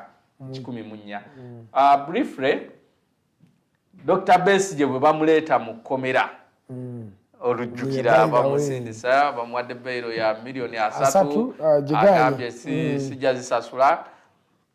Dr. bw'atuuka mu kkomera nali nsula mu B4 ward B4 kati ne bamussa mu B1 under the same block abo waggulu mu B4 nokkirira mu B1 kati some of the leaders of B1 bakeera ku makya ne bangamba waayi mukama wo bamuleese era twasuze naye twamutegeeza nti wooli wano nenserengeta nensanga Dr. Besigye Nanje nnyonnyola lwaki Bairo yagigaana ey'emiliyoni 3. Nagamba, you say I cannot set such a bad precedent because I have the capacity to pay the 30 million. But there are many But Ugandans. what about those other many Ugandans outside there who have no capacity to pay that much? So I'm not ready to set such a bad precedent, and I'm ready to fight until when that kind of injustice is dealt out with. Era kati mu discussion yange eyo naye netusharinga ne ka breakfast waite eddakiika nga 3 nga bannonye Habibu bakuyita ne bantwala waggulu mu bakulu ngendo tuukayo ne baŋŋamba, now Habib, you're a politician, radical. Now you're meeting with Dr. Besigye, who is also a politician, a radical, and we cannot allow such. So we've received the orders from above. We are transferring you from that ward or before. Transferring me now to where? To Komito. In the prison of Maxon Bay, there is another prison within, which is called Komito. Komito, the people, inmates within Komito, even they put on attires different from the other prisoners. Other prisoners put on yellow. Komito put on red. Tegera. Kati nembabuuza, but is it like a crime interacting with Dr. Kiza, someone you know? Because Dr. Besigye, I'm not just knowing him from here. I've known him for a long time. He's my mentor, he's my leader. I'm also a leader in FDC. I'm the National Secretary for Labour. So we are colleagues. And when I was admitted here, you cautioned about what I have to do and what I have not to do. But that was wasn't part of things I have not to do. So if it has, now it is on the list, you just caution me over it, and you not see me interacting with him anymore. So never gamba, please don't question authority. Manyati yetubikaye. Na here Komito kati bayita ward leader mu effo gye baali bantutemu ya Komito ne bamuwa instructions. Habib takkirizibwa kufuluma okujjako nga alina permit eri signed by either the OC or the deputy OC. And you are the only person, ward leader, who is supposed to communicate on his behalf. That was a Thursday. Kati nalina nga okusaala Juma ne swala zino endala. Ate omuzikiti nga guli bweru bweru wa Komito, katimba ka Komito kati omuzikiti guli bweru. Kati the next day nengamba ward leader genda otegeeza abakulu nina okusaala ejjuma. Ne bamugamba ejjuma ya leero tajja gisaala. Ekyo kyannuma nnyo. Era ku bimu ku byannumya obusibe ekyo kyali kimu ku byo. Then nembeera mu life ya Komito olaba kati nyinza okusitinga example y'abasibe nga Segirinya ne Sewanyala ba honorables kuba kati be bamanyikiddwa ennyo nti wali emabega badde bewuba mu court before emyezi 6 nga teginawole gye baali bamaze mu court y'e Masaka Magistrate Court. Kati abo baali ku remand. Kati olunaku lwe batwala fayiro yaabwe mu High Court baba bali committed to High Court. Kati baba qualifying kubeera mu Komito. Mu Komito fayiro yo wegenda mu High Court agireceiving magistrate wa High Court asako busa you will appear dash de olunaku talusako at 3 a.m. before a High Court. 3 a.m. 3 a.m. Kati olunaku terubeerako. Kati obeera mu kkomera nga tomanyi ddiro olikolaki nenga omanyi bumanya ssaawa nti liryabikako mu kooti ssaawa 3. Kati there are people who have been in Komito for over 10 years when they have never been presented to court. There are those who have been there for 3 years, 4 years, but there are those who have been there as long as 10 years. Nga talabanga tafulumangako mukomera tagenda mu court. Era ndowooza it is still the same case with the Segirinyas and the Alan. Up to date, they don't know when they will ever appear before a court. Tebamanyi na mulamuzi gwe balina kola ki. Bagenda kosa. Bino byonna bye badde babaleeta mu court, they were just issues to do with their appeals. Okwapiringa mu High Court, okwapiringa mu Court of Appeal. Naye omusango gwe bayita omusango kati gwe baba basaako. Gwe tebamanyi kutandika ddi. Obaliguulira. Kati stage eyo basobola no bamazaako emyaka 3-4 nga tebanaba kwaloketinga mulamuzi alikola ki alibawulira. Kati mu komite gye bantwala wali abantu abafaanaganako bwe batyo nga abadde mu kkomera for about 4 years 7 years nga abantu be bagezaako mulambulako omwaka ogwasooka n'ogwokubiri ne batuuka nabo ne bakutukawo n'essuubi ne bagamba Buwembo ebibye ne bakujja mu bantu ng'oli amaze emyaka 4 ng'erinnya lye tebaliyitangako ku gate nti you have a visitor. Lwaki ndeese ekyo nti life gye balimu ye life nga gwe ayakaleetebwa abantu bwe baba bakyakufollowinga then bwe bakuleetera ak'okulya a simple thing like a cake olaba abasajja bakulu ne batuula bwe bati nga bakwetegereza balabe keeki bagirya batya. Si lwakwa nti tebagiryangako wazira ebbanga lye bamaze nga tebagiryako lingi emboozi ya Habib tebakomaawo bw'okunkumulako akabajjo ka keeki n'ositukawo Olina ajja n'atuulawo nga kanoonye bw'ati atestinge keeki. That's how bad it is. Yes. So, nti embeera eyo nayo yennyini ekussa mu busibe obw'enjawulo. Kubanga ne bw'oba ofunye ka keeki ngaako, you cannot share it to all inmates. Mu wodi eyo twalimu abantu 92. Tunalya ka keeki. Tuka share. Naye kati bw'osunako n'owaako immediate neighbor, ogenda okulaba you baba bamwangwira olw'okuba nti bemanyidde nga almost naye adi surrounded by over 10 era nakunkumula ne banuunanuunako embeera eyo. So ebirala bye nalaba mu kkomera kuba nakyo kikulu waliyo ebintu bingi ebinyigiriza. One otubadde by the way mu break ongambye gwe wakolanga gwa overseer wali onoonyeza mu time gy'obadde mu kkomera abantu abasinga bagamba stories z'abantu abali eyo. Yes, abantu abasinga. A lot of by the way buli muntu ava mu kkomera ine ayogera ku stories z'abantu abali eyo nga justice bagivadinga. The people who were incarcerated right here, they tell you they were incarcerated with guys who have been there for more than 5 years. Tebamuwulizanga tamanyi n'abantu be tebamanyi nti yakola ali mu kkomera. Let me tell you one thing, abantu abamu abandabye nga avudde mu kkomera they say Habib onyiriridde mu kkomera ogeze n'okugejja. Yes. Nze bwe nayingira ekkomera 1 I treated that place as a home.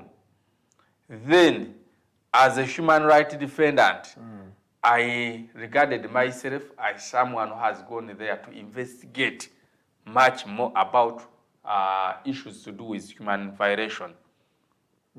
And I want to tell you, I have documented a number of cases and given time, we shall discuss case by case. Yes, sir. Cases of human rights violation, cases of various injustices, ezikolebwa ku basibe abo. One, congestion in the prison itself, in those wards. Wards ezo zazimbibwa nga zirina capacity y'abantu 30. n'osanga ward ng'eriwo erina abantu wakati w'ekyenda n'ekikumi abiri. Era mu kkomera waliyo enjogera egamba nti kati abo basula ku kigaali. Ekigaali beebasa abaana nga ono asooka omutwe agusse eno kati amuddako ono omutwe gyagutadde gyassa amagulu kati omutwe n'agussa eri ne babapanga bwe batyo. Era bakozesa ekigambo ekigamba weebake kabiriizi weebaka ku mbiriizi zo bwoti bwe weekyusa bwoti tosobola kukola ki. Era bw'osituka ng'olina ekyetaago either oyagala kufuuyisa bwodda tosobola kumanya woobadde era tosobola kwenyigawo. Abapanga nga muntu ku muntu omuntu ng'awangaalira mu mbeera eyo kuva ku lunaku olusooka n'amalako ewiiki n'amalako omwezi n'amalako omwaka ng'asula bw'atyo. Bw'obuuza nti Buwembo ensula eyo wagisulamu nedda nze wenatuuka eri ne bannyanjulanga mulwanirizi w'eddembe ly'obuntu basirikale abamu bampitanga honorable because of my history nti navuganya ku kifo ky'obwa member wa parliament mu Lubaga South, so ne babagamba mumuyise bulungi era bampa akafaliso ne bantwala ku kye bayita high command. Balina high command akafo kabayiranga bwolaba wano wetutudde naye nga awalala baba nga basulawo abantu 9 mwe muba musulawo abantu 4 so mbane space nga musobola okwegazaanya bampa ne kirina sebo. Then besides the congestion kati chances z'okufuna endwadde because of that congestion ziri high. Endwadde nga TB kugambye buli omu aba atunudde munne bw'ati kati ono bw'akolola direct ne bugaba malusu ngawuliranga agakuba. So kati obulwadde naddala obwa TB bungi nkomera bino ebifuba ebiri ebisenyiga yombozi kusanga tusamula obeera toli nomo obu bwa bulijjo. Kaakati ekirala ekiriyo bino ebiyitibwa nti bisiyaga kyebiri ate nga bikolebwa kusinziira ku research gwe nina nga naaba ne authority y'ekkomera emanyi because those people were those homosexuals they have even sponsors outside the prison. They bring them some good things to use in their lives, things like sugar, breads, soap and other commodities. Kati olwokuba nti nno mukomera abantu nga bwe nkunyonyodde nga kati for example mu komito mulimu abantu amaze emyaka n'emyaka atalaba ku muntu we ne kasabuni kaba kazibu kasukaali akuko abatakola ki kati those who are provided with things take advantage over the other vulnerable people abatalina kye bakola ki kye balina nosanga amusedusinga ne kasukaali ne kasabuni akagaati the next day ng'amwogereza kumuwasa.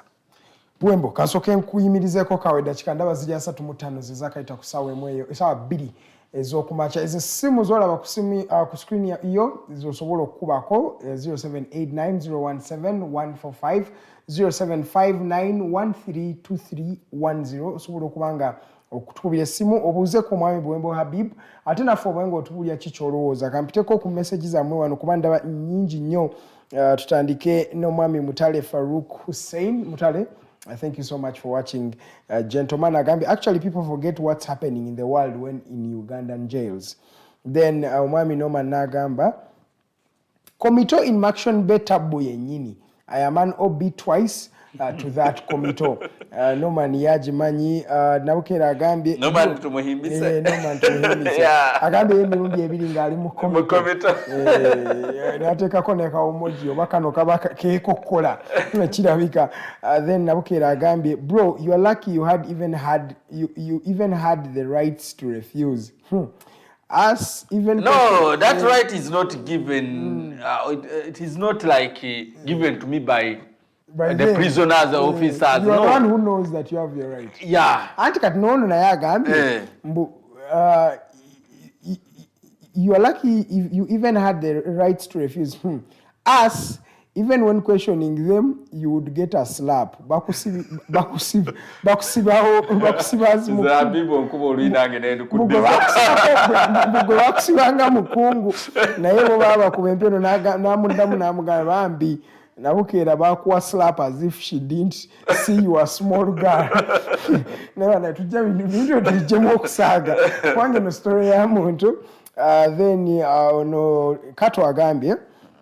Some Ugandans behave as if they are just visitors in Uganda and don't have any knowledge, or pretend as if they don't hear, watch, or see the people who have been tortured to the nerves. The leader of the same group of people is AA, the number 3, as you said. What a shame.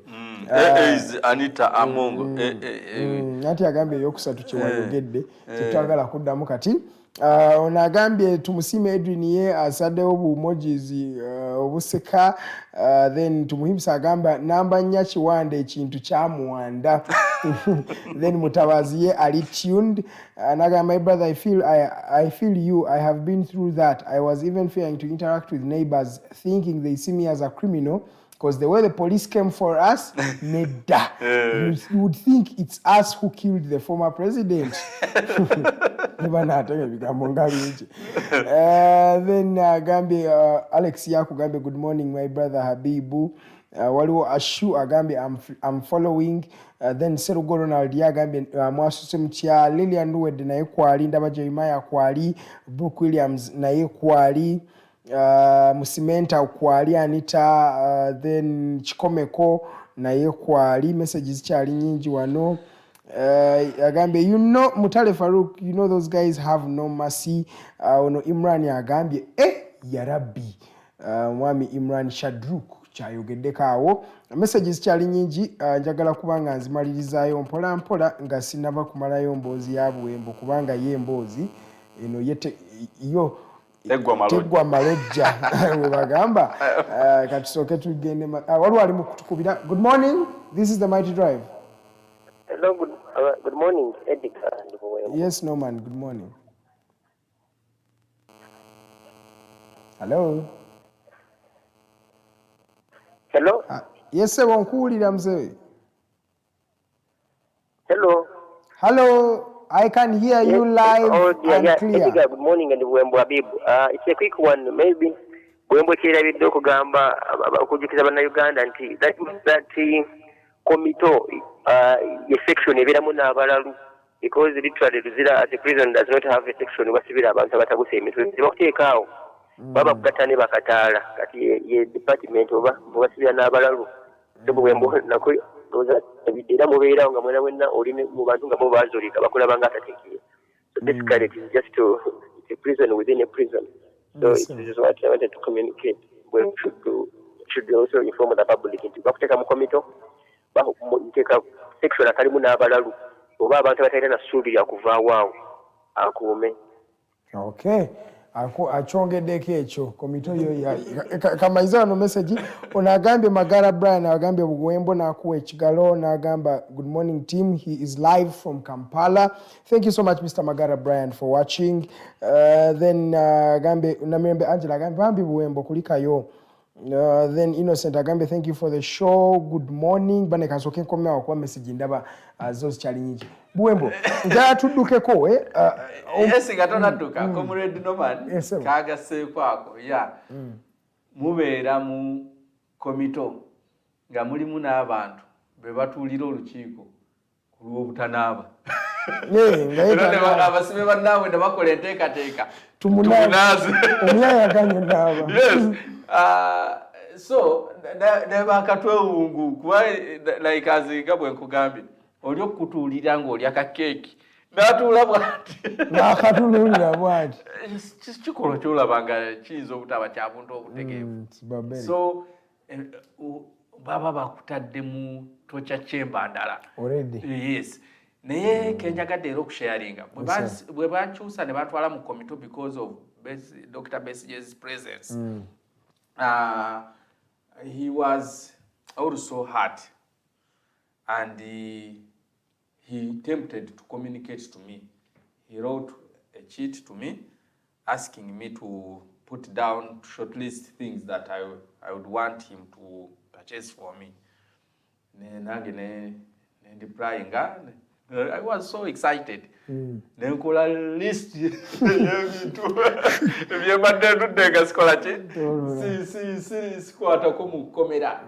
that was my 7th day when I received that cheat from him. Unfortunately, gwe nakawa yali tanatuuka Dr. Wali ne bamukwata. Information had linked until we are communicating. Ne bamukwata, he was a leader. Ne bamwambusa, esaati y'obwakulembeze ne bagimugyamu, ne fayiro ye ne bagiyita, ne bamuwa transfer. Now from Maxon to Kampala remand. And then they had to communicate to other inmates. No. Nobody is allowed to cross from this section of remandees to the committee to mediate the two. Era embeera awo yafuuka nzibu. Kyenjagaddemu waliwo agambye nti you are lucky you had a right even to speak, even to yeah, say because, no. She tried to speak and she was yes, she was hit, slapped because she did not believe in what she was speaking. That is a right. It is her right. Naye fe aba practicing a defiance, like I've said, defiance literally means saying not all rules and obeying all the laws. The next day when Dr. Besigye learned that they have captured, they have arrested someone who was delivering the note from the note in reply to his note, he had to practice defiance now. He called a prison officer and he instructed him. He had purchased the things and he was like, you either delivering them to him or I deliver them myself. So this officer had to communicate to his bosses. Obitwala, nobimuha, obanza okola ki? Obyetwalira. So omusirikale bwa communicating mpaka abendoza ne bamugamba no byanguyo bitwale sajja agatana yambukayo wagenda mu komita atembere eriyo n'agitegeera tujja kubanga tuli mu kaseera kazibu kikyenjagadde mucho era ebintu byantuukako omusirikale yabireeta nanyumiza ne kibaddewo nagamba Dr. Besigye is not a joking subject. Yes, he has forced us to deliver these things because he was like, if you don't deliver, I will deliver them myself. And we wouldn't want him to come this side. So, defiance, omuntu ajekweka yasinga okuluma. Omuntu a practicing a defiance. Just imagine, in that action, yamutwala eLuzira. If he did not defy that order of paying 30 million. In the long run, when he defied, how much did he pay? 3 million. Just imagine a deduction of 27 million. But now Uganda, abatulaba bameka abasuza million abiri musanvu. They are saving amkaseera.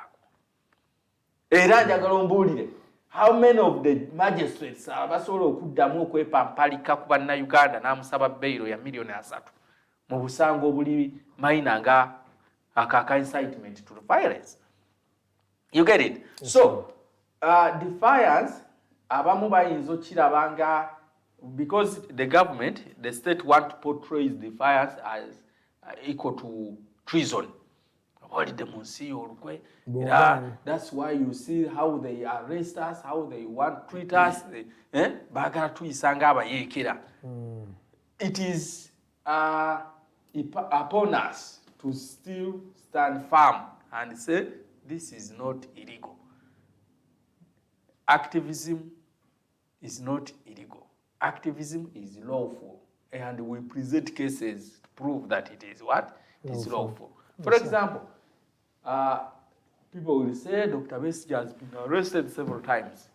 Yes, he has. on with all those times bali bamuconvictinzeko. If it was illegal, he has never been found guilty of any conviction. Habib Buwembo has been also arrested several times. Do I have any record of conviction? No. I've never served any sentence. So ekyo kikulaga nti no defiance ali mateeka. Basobola just kusaawo embeera eyakukanga okutiisatiisa abamu bamuddukemu oba abamu balemu ku associatinga ne ba activists nenga kiri mu mateeka. Then Agambye Makanga Alex Agambye, yes. The show is so interesting. I see the happiness of getting confidence that you now got a comrade to be interacting within person with Dr. Kizza Besigye and Honorable Kaku was short-lived. Agambye, the way the invaders attack and manhandle you, mubanga abateesa okujjako gavumenti. Mwe ba activists babakwata mbabanga abagamba nti muteesa kujjako gavumenti. Yes. Waliwo no kansooke nsome message eno agambye omwami Makanga Alex agambye, expect the best out of you, comrade.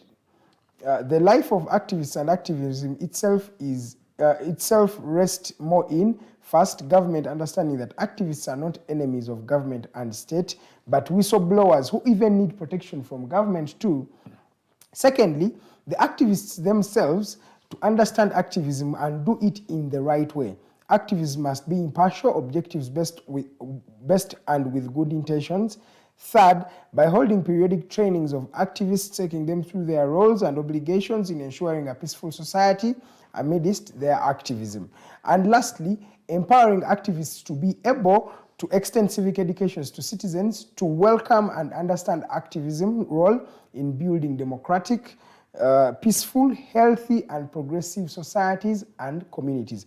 Agame, best regards, Makanga Alex, HD, founding chairman, Concerned Citizen Activism Uganda, CCAU, and president or chairman of the Ukraine Solidarity Committee, Uganda. Agambye, ndoza ye message yemwe yo. Amaliriza kubira awo kubanda bakatuwedde. Sijja ku omanyi bingi. Story y'ennaku 14. Tesobola kuggwayo. Naye nava ntya mu kkomera. Okujja kwa Dr. Besigye mu kkomera. Nze was a blessing in disguise. It was a blessing in disguise, I may say. Because you remember, we were attending to the same trial magistrate. And that very trial magistrate had erred in Dr. Besigye's case by setting that high bail. Then she was highly criticized by both people who are within judiciary and outside the judiciary. And she felt also being traumatized, I may say.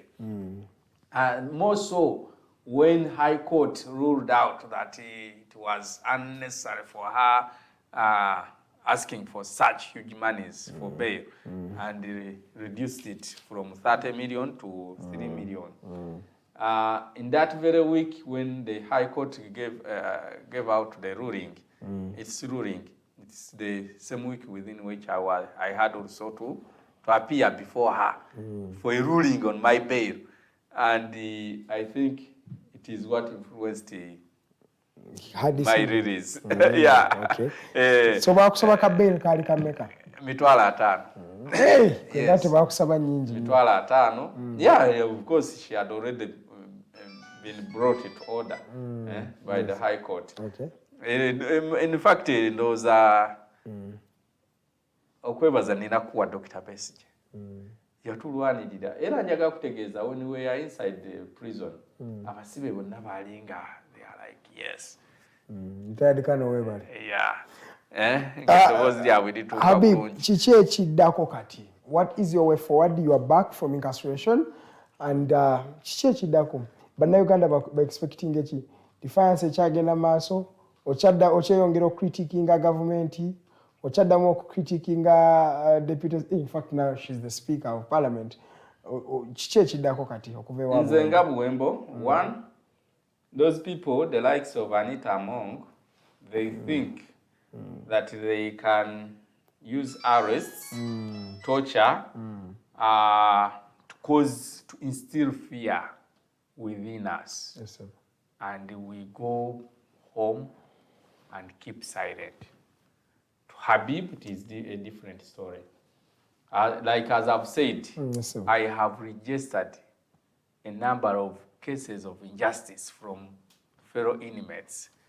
And soon I'll be launching campaigns to fight for the freedoms of those people. For one of the cases, abantu abo baba they force them into labor, that forced labor, either to cultivate on the fields of prison officers or fields of government officers. Yes, sir. Or private people. The private people do hire prisoners for labor. Then during that course of labor, if a prisoner raises any complaint, say I'm tired, or is lagging behind, you know, when they are digging, they dig in a line. Yeah. So if you are maybe Lagging lagging behind, they start whip you. beating you. And some prisoners have lost their limbs.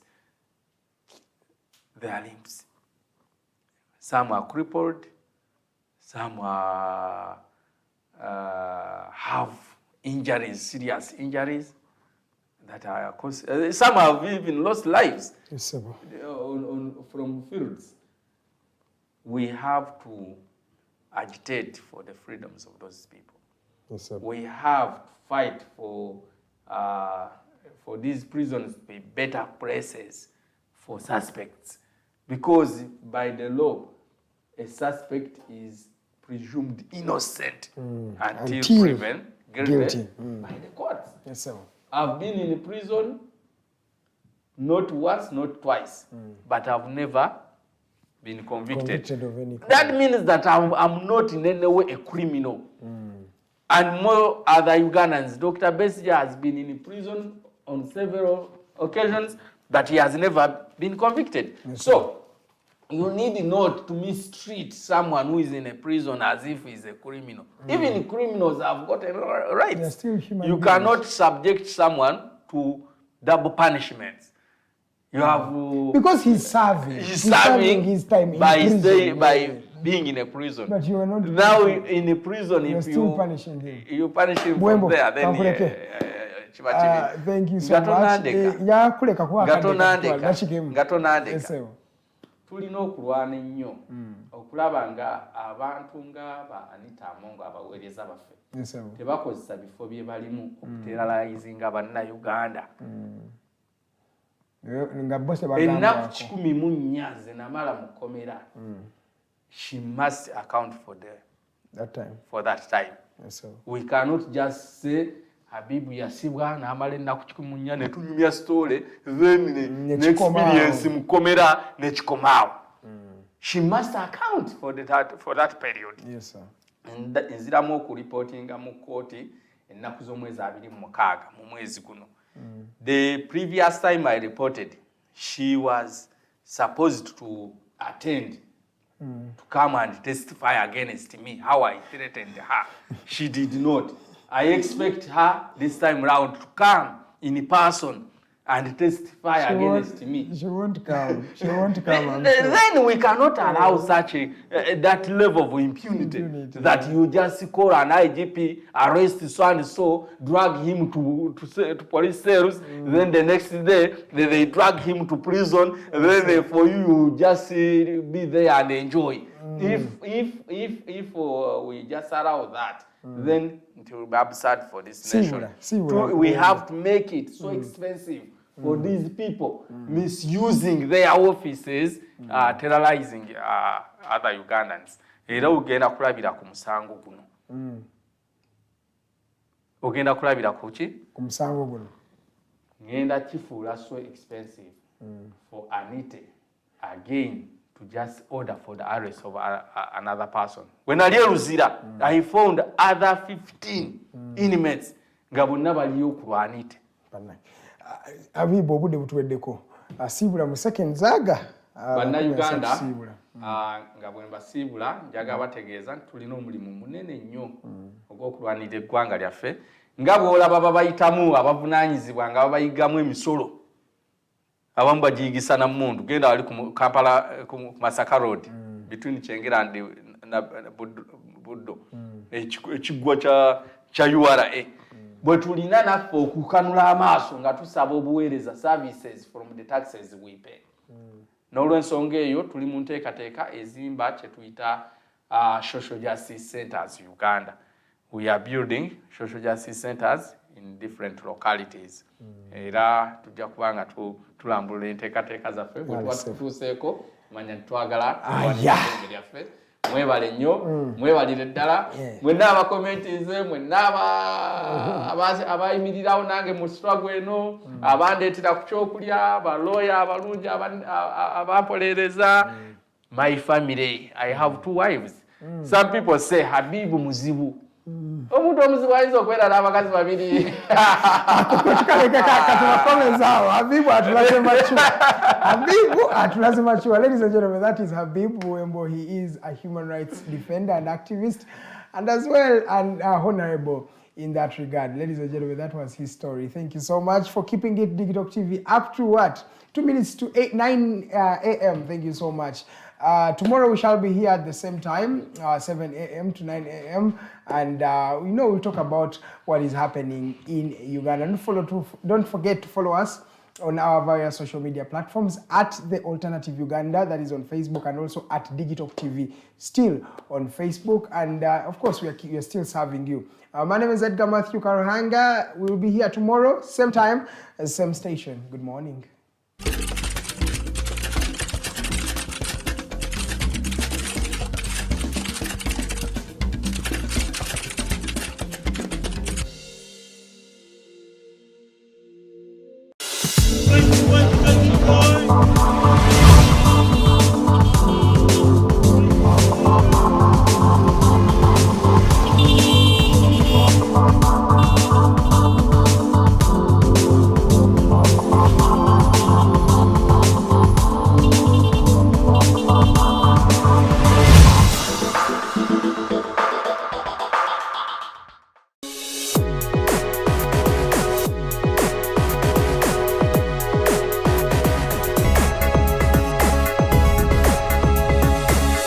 The Alternative Digitalk. Real issues, real talk.